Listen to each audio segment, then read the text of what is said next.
The first question I want to ask is, what inspired you to get into filmmaking? I started by making skateboard movies while I was in high school.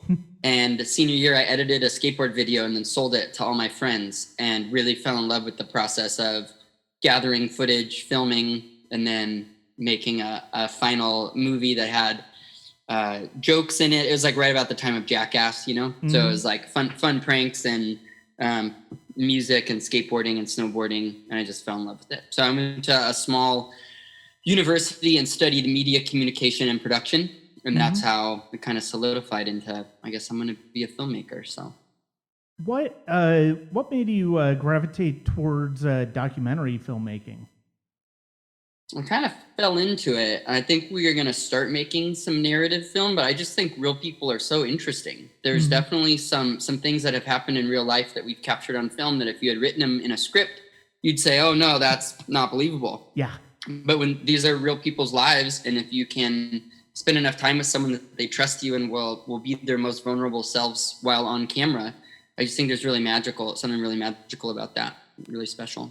And in speaking of scenarios where if you wrote them in a script, nobody would believe them, let's go ahead and move on to Clean Slate, which played at the Atlanta Film Festival in the first weekend. Is currently available on the virtual catalog up until Sunday, May 2nd. We see a bit of it throughout the film, but how did you first come aboard on telling the story of Josh and Cassidy? I was speaking at the Atlanta Film Festival in 2015. I was there with feature film Janie Makes a Play, my first feature documentary. And I then got to be on a couple panels like Documentary Filmmaking 101 and how to fund your indie film. And after the film, two guys came up to me, and it was the leader of that recovery ministry and Cassidy. And they had another film idea, something else they wanted to do. And I basically kindly said, no, thanks, I'm booked. I'm booked and I appreciate it. And then Cassidy said, well, what if we go out to a coffee? So I said, I can do a 45-minute coffee. And 2.5 hours later, I've heard Cassie's whole story, and it was just amazing. I was hooked. And so I said, yeah, I'll come out and visit this ministry where you guys work and want to start a film production company with men in recovery. And same, I thought I was going to go out for 1 hour, and I got a 6.5 hour tour, basically, of all the amazing things that they were doing. And so I started volunteering there. And then the volunteership turned into kind of a part-time job where I was getting paid to help write a script with these guys. And we had some funding committed to where if we wrote a feature script about recovery, basically the whole script was going to take like the first step of recovery and become a feature narrative with actors. And we proposed it to the person who was going to put money into it.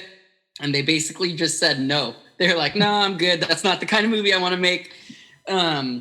It's not religious enough. And so we were like, well, okay, what are we going to do now? And I just thought, well, the ups and downs of filmmaking could really be something. So we repitched the idea. Well, what if instead of these guys trying to make a feature film, what if they try and make a short film? And then what if I make a documentary about them trying to make their short film? So it was really me hedging my bets and saying like, well, if the short film turns out and it's a good proof of concept, maybe we can get a feature film made. And if it fails completely, we'll at least have a really great documentary about them failing incredibly. So yeah, then we did it. We filmed in the summer of 2016. And as you can glean just from watching the trailer, it was ups and downs. Making a short film is hard enough. Making it while working with people in rehab was excruciating. It was a real brutal process. So. Yeah, one of the things I say in my review of the film is it's probably the most anxiety-inducing film about making a film that I've ever seen, which is, not small praise considering some of the productions that I've gotten documentaries. Are there any particular films that you sort of looked back on, or are there any documentaries that you looked back on that might have drawn inspiration from? Yeah, I mean, American Movie is probably my favorite documentary of all time, and it's kind of like if you could remake the movie American Movie now, But he had, instead of trying to film everything on film, had access to the democratization of digital cinema, right? It's like it's kind of the American movie for the new generation of filmmakers, and then just added on the level of sobriety. It's kind of like an inspiration. And I also am just really drawn to Christopher Guest movies. I know they're not documentaries, but the form, and really, like, I know they're a group of actors playing characters, but they really humanize the people they play, and they don't judge them. I feel like in a film like Waiting for Guffman, what makes it so wonderful is that you actually are sitting with these people kind of with a non-judgmental lens to observe their struggles, as then there's humor in how mundane their struggles are, right? Like the desire to be famous and to not become famous, or the desire to put on a good play, or the desire to have your dog in Best in Show win an award. There's just really innocent plights that we can all relate to. It's like, oh yeah, I want to be seen. And so I feel like those films for me were really formational in how I approach character, and with a pastoral lens or a sensitivity to the characters, the subjects that we're putting on screen, is to say, yeah, like you're a human, I'm with you. And then what does it mean to be on this journey together? So. When you guys first decided that you were going to document this whole process of making the short film, was there anything that they basically said was sort of off limits for you to film or to discuss during the movie? Off limits. No, I think that was maybe one of the most helpful parts in this process, was the fact that Josh and Cassidy are both filmmakers. So they, unlike some of the other subjects that I made one feature doc and a lot of short documentaries.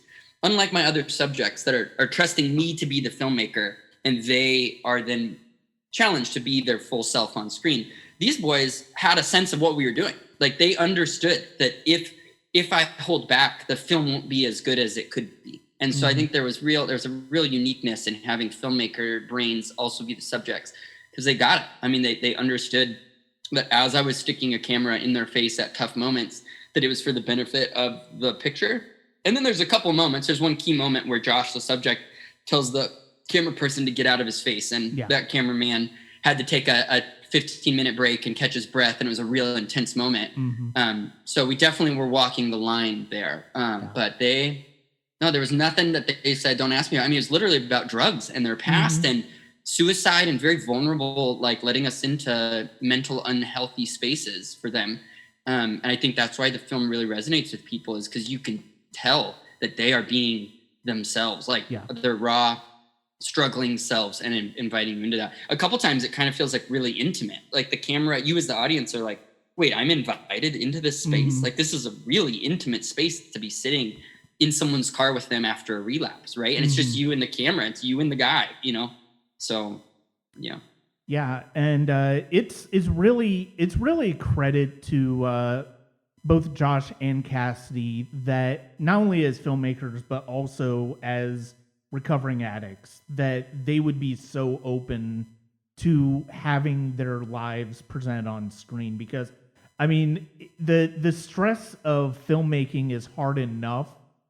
To add to that this layer of personal struggle with mental issues, with recovery issues, is just absolutely extraordinary. And it's one of the reasons why this movie just absolutely, it just absolutely hit me when I was watching it. Well, I appreciate that. I think one of the things that got said to us early we were test screening the film with a recovery group. Someone said this, basically the sentiment of everybody knows someone in recovery or someone who should be. And I think that for us, that really opened up to like, oh, this is a universal topic. And by having, you're right, like I would call it heroic, like Josh and Cassidy, an act of heroism to allow people to be in their struggle. I think their motivation was hope. Their motivation is that they are not alone, that they would know they're not alone, that their struggle would invite other people into a path of healing, that it's not a road to recovery. You don't end up somewhere. It's a road of recovery, that you're always on a path towards healing. And I just feel like the invitation for someone who's struggling with substance abuse or someone who's struggling with their mental health and becoming stable, that both of them would hope that what they've done by making this film is invite you into a place of of healing and safety. And so my job as the filmmaker then is to create that for them, the subjects. And then now that the film can be used in a way that it creates that for audiences. So I think it is on a base level, the film is entertaining and is worth watching as a film. But then if you allow it into your heart, or to hold a mirror up to parts of you that maybe you weren't ready to engage, that they are going to bring comfort and challenge for you, the audience member. Yeah, I mean, it's like I've never, what you said is actually very accurate, where it's like, I don't know that I've known people who have been in recovery, but it wasn't necessarily in their lives at the moments that they've had to do that. But I've also been, I've also had people in my lives that should be in a situation where it's like they have issues with mental health and addiction, and it is just absolutely, it's heroic is the best word for it. I mean, it really is. And when it's funny because of the fact that when you see them actually go in front, they're actually getting the film made in the second half of, in the third act of the movie, you just have all of that anxiety of what is going on, as far as, you mentioned that moment where Josh is basically telling the cameraman, it's like, get out of my face. You have moments, and then I think was it Cassie's mother, I think, has one moment where she says, it's like, even if they succeed, I'm not sure if it will necessarily fill that void. Brutal. Yeah. What were some of the biggest challenges in portraying this story? I think for me, it was walking that tightrope of like wanting to have a good film, but not wanting to push anyone into a space of further unhealth. Like, it's not like we were rooting for them to relapse. Like if you were filming the movie and you're a calloused filmmaker, the best thing for the story would be that these people would suffer. Right? That's like makes for a better story if in the end there's a victory, or any sort of victory, if it follows a lot of suffering. And I think for me as their friend, I definitely blurred the line. There's not an objective documentary camera. I'm rooting for them while filming, right? And like on the day of filming, when it starts to rain, it's not a spoiler, it's in the trailer, like things start to go poorly. It's not like I was rooting for the rain, I'm rooting for the guy. So for me as the filmmaker, I just think I was struggling with them. And I think that then to be able to invite the audience into that struggle, you're right. Like any film is a miracle. Anybody who can make any movie, feature, or short film, it is a miracle, even if it sucks. It's so much work. It's so collaborative and so much work. And it's marathon on top of marathon to make a movie and get it seen. That for them, you're right, to do that process and embark on that while letting these cameras float above their shoulders to expose their inner doubt along the process is just really incredible. So for me, that the hurdle was, do I push them but not push them too far? How do I support them without making it too easy? How can it still be true while I'm in it? I like kind of wove myself into it on accident. Like I'm a part of this story and this plight, but I'm also the one crafting the documentary. So. And it's there's so many pitfalls with the documentary format, because because at a certain point you could just skirt the line and essentially just be making propaganda.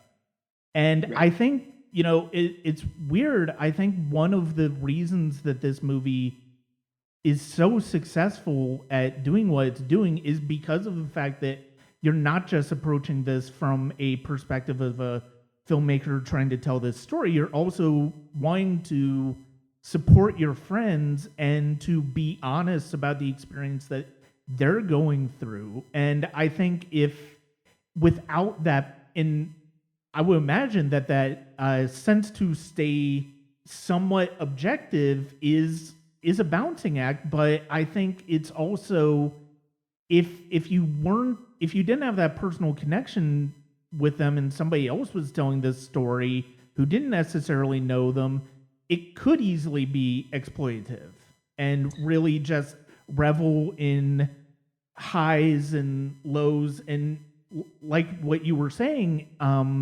really almost like rooting for drama. And I think that's one of the I think that's one of the things that's so successful about Clean Slate is the fact that you don't really get that impression from the film. Oh, I really appreciate that. I feel like my hope would that the camera would feel like the third member of the crew. That you're just like a part of the friend group, that you're in the trenches with them as they battle to make this thing exist. No, yeah, you're right on. I'm so glad it worked. I mean, that's the risk you take by making a relational doc. And in the end, our goal is not to make a commercial, right? Like other films, in a way, you can make a movie right now that handles creativity and or recovery and substance abuse. Is like you could make a movie that's an interview film that talks about statistics and sets up people in white coats talking about what it's like to have a mental health disorder, and that's not the film we made at all, right? Like it's completely opposite of that. It's a relational, if I care about these two people, and I often say this, I feel like I'm always like using my mother as a reference. She's like a 65-year-old well-meaning Christian woman with a perm, right? And it's just like, if we said to my mom, what is a felon? A person who has a felony, what are they? And a person who is an addict, what are they? My mom, not to her discredit, would have all kinds of opinions that have been shaped by her upbringing and the culture and the media and about what these people are. She might have an age range, a skin color, a demographic. Like she has all these things about what it means to be or have a felony or be an addict. And if we can start to, for all people, to start to reframe or expand or complicate, then maybe we can add empathy. Because now when you fall in love with Josh and Cassidy, and by the middle of the movie, you start to realize that them and their friends and the people that you're coming to love they're actively using drugs and they have felonies, then maybe it starts to expand what those categories could be in your brain. And it's rehumanizing people. So when we say maybe companies should be more quick to hire felons, it's something that your heart is now open to, because it's not just a blanket category. It's human beings. We've attached flesh and blood and struggle and intention. And you could say about these guys, these are good people. These are good guys. And yes, they have felonies and they struggle with addiction, you know? So. Yeah. And I mean, that's one of the biggest values of this film, is that not only is it an entertaining documentary about making a movie. I mean, that's obviously an important part of it. More important, though, it's just about it's really about these people just trying to get through day to day of what they're going through. And one of the things I've tried to do over the years is, like, I'm somebody who's dealt with anxiety, depression. I know a lot of people who've dealt with mental illness, and it's important for me. And one of the most important parts for me in my journey was sort of lifting the stigma for myself of getting help. Because, I mean, that's one of the hardest things, especially for men. And I can imagine it was really difficult for Cassie and Josh for that first time to realize that they need help and to welcome that help. And the fact that this is humanizing who we consider in terms of addicts, in terms of felons. I mean, that is an incredibly important part of this film. You're right on. Yeah, I just think if people realize that getting help is okay, that you're not less than, that you're not alone in your struggles, and that if we're all on a pathway towards health and healing, then we need each other. We need community. We need stories. Stories are important. And for you to have stories, or to be able to tell yourself a story that health is available to you, right? That is not out of reach, and that you're not alone, then we need to keep telling these stories. Stories shape our reality. So, I'd be really excited. And the boys, I think the reason they were so open to making the movie is just for that, just so that you could watch it and say, like, wow, there are people like me. There are people who are struggling. And then, like Josh says in the movie, like, for some people, you get it the first time. And for other people, it's taken me 13 or 14 tries. He's talking about sobriety. Yeah. But that's the point. It's not, it's the one day at a time for all of us, right? I mean, for all of us and all the hurdles that we have in our lives. It's kind of like if these guys, you might not be a filmmaker, but you've got something in your life that's a struggle. So what does it mean to know that it's worth fighting for? It's like really important. Yeah. What's next for Clean Slate after the Atlanta Film Festival? Well, there's a couple more film festivals that we've got into that we can't announce yet. They'll go public soon. So that's fun. We're really at the beginning of our hopefully year-long coming out of COVID festival tour. Mm-hmm. So we're excited for people like this to just start getting to see the film. And then we, in the next couple months, will have some hopefully really fruitful meetings with some interested distributors to find a partner who will take it out into the world. And then our hope would be that by the end of the year, early next year, it will be on a streaming platform near you. So people can follow along. The website is thecleanslatefilm.com, thecleanslatefilm.com. And you can get your name on an email list so that you would know when it's going to be at a film festival near you, or when it will start being available for pre-orders for DVD, Blu-ray, or download or rent it. We're excited for groups.